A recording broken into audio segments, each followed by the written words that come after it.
Let's take this conversation further now. We're joined by Professor Dirk Kotze, who's a political analyst. Prof, thank you for your time. So the ANC launched its campaign in Diepsloot while the SACP is now putting its own candidates in and, in that manifesto trying to put in the nuts and bolts as well as, in places such as Crossroads, as we've seen there. So there's that saying that talks about location, where someone would say location, location, location, and it matters, and just how much that matters. So do you get a sense perhaps that there's a genuine challenge to the ANC's traditional support base, particularly among the working class communities, or is this just a move merely about testing the rocky political relationship between the two alliance partners ahead of the elections? Yes, good evening. I think the relationship between the ANC and the Communist Party has come a long way, especially at the times of elections, where they found it very difficult to be on the same page, that they can have the same approach, the same issues that are being emphasized. The Communist Party for a long time accused the ANC of actually just approaching them at the time of elections, but in between elections, there was very little of a direct relationship between the two parties.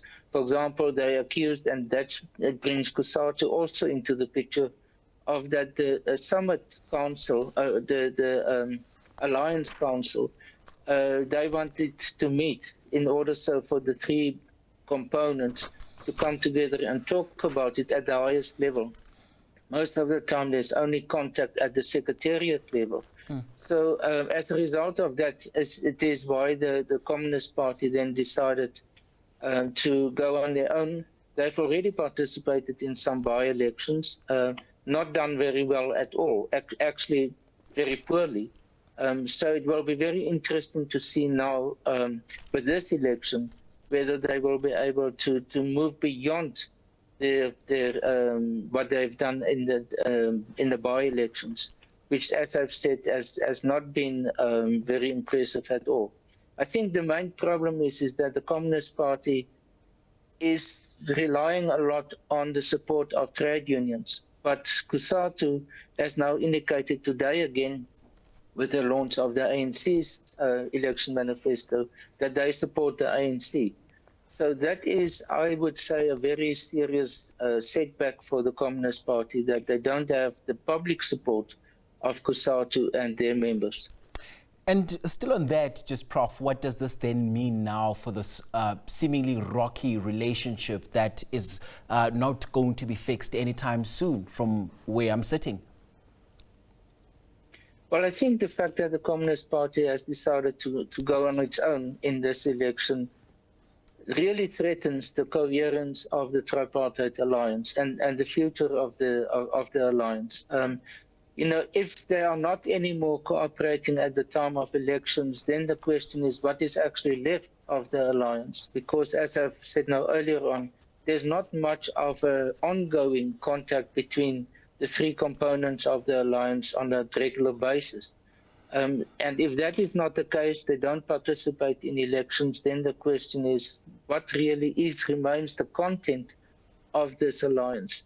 What is, some people will argue, what is still left is a sort of a common sense of ideology to some extent. But that is on that score, that is also where the ANC and the Communist Party has moved quite apart, especially with the role of the private sector and what is referred to as private-public partnerships or outsourcing, or those type of things, that the Communist Party is very critical of this approach of government. And we know now that that has become one of the key issues in the economic plan of President Ramaphosa, is to involve the private sector much more, especially in the building of development of infrastructure and other parts of his economic plan. So again, that is the indication for me that there's very little that's still common in a practical sense between the Communist Party and the ANC. Sure. And ultimately, Prof, local government is where politics becomes personal.